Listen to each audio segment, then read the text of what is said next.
Okay, now that we know what the basic Boolean operations are, and or a not, and we also know a little bit about DeMorgans, I can tell you now how all this is going to be useful.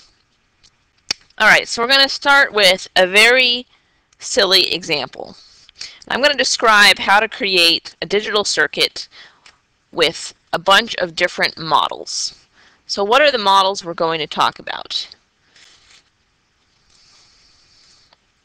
We're going to first look at a truth table. We're going to look at a Boolean expression, a circuit diagram, and a timing diagram, a black box model, and VHDL model. Okay, so here is what I want to create a circuit of.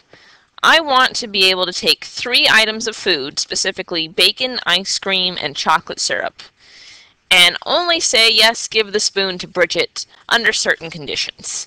Basically when it's something that's good that's on the spoon. So I'm going to have 3 variables here. I'm going to have bacon, ice cream, which is an I, so that's a B up there, and chocolate syrup, which is a C. Alright, so the first thing I want to do is create all the inputs to my circuit, or all the things that I could possibly put on my spoon. I'm going to list them on the left of the truth table, and my output spoon is going to go on the right of the truth table. Now I have 3 possible inputs, so I'm going to have 2 to the 3, or 8 possible input combinations. So they could all be 0, chocolate could be 1, ice cream could be 1, ice cream and chocolate can be 1, bacon could be 1, etc. Oops, this is a 1. So as you can see here, I've listed all possible combinations, and the easy way to do this is just to write the numbers in binary from 0 to 8, or to 7. Okay, now, what should I put on the spoon? Well, if I have nothing on the spoon, it doesn't mean I should give it to Bridget because I want to eat something. If I have just chocolate syrup on the spoon, I'm not a big fan of chocolate syrup by itself, so no. Alright, just ice cream on the spoon. Yes, I'll take it. Ice cream and chocolate syrup, delicious. I'll take it. Just bacon, delicious. I'll take it. Bacon and chocolate syrup, I don't know about you, but that doesn't sound very good to me. Ice cream and bacon, nope.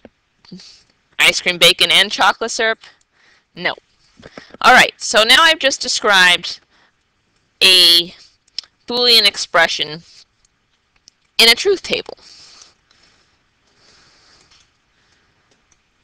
Alright, so let's write this as a equation. So here I'm going to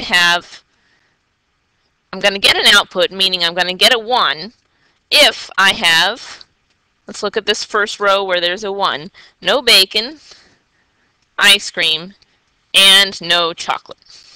Or I can get an output, a 1, when I have no bacon, ice cream, and chocolate. Or I can get a 1 when I have just bacon and no ice cream and no chocolate. The other way I could have written this expression is right where the zeros are. So S naught. That tells me where the zeros are in the expression. My first one is no bacon, no ice cream, no chocolate. Or the second row, no bacon, no ice cream, chocolate. Or this row, bacon, no ice cream, chocolate. This row, bacon, ice cream, not chocolate. And this one is bacon, ice cream, chocolate. Alright, so this will show you the usefulness of DeMorgans here. If I take the complement of both sides, a complement of a complement just becomes itself again. So now I get just the output. And now I can use DeMorgans Law to change this sum of products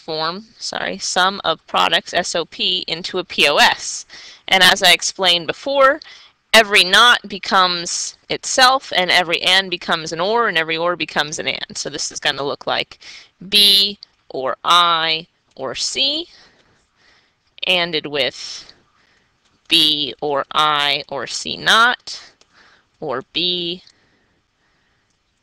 not or I or C not, or, sorry, and B not or I not or C, and B not or I not or C not.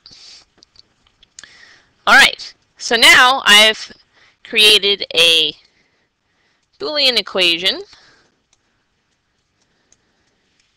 in both POS and SOP forms. And as you can see here, the SOP form, oops, this is my SOP form here. The SOP form in this case is a lot cleaner. There's fewer terms. That means I'm going to need fewer gates. It's going to look a lot nicer. The POS in this case takes a lot more gates. Yeah, I don't think I really like that one in this case. But you'll see in other circuits, maybe one form is better than the other. So it's good to know how to switch between the two. All right, so the next thing we need to do is talk about the circuit diagram. And I'm going to start a new video to explain that.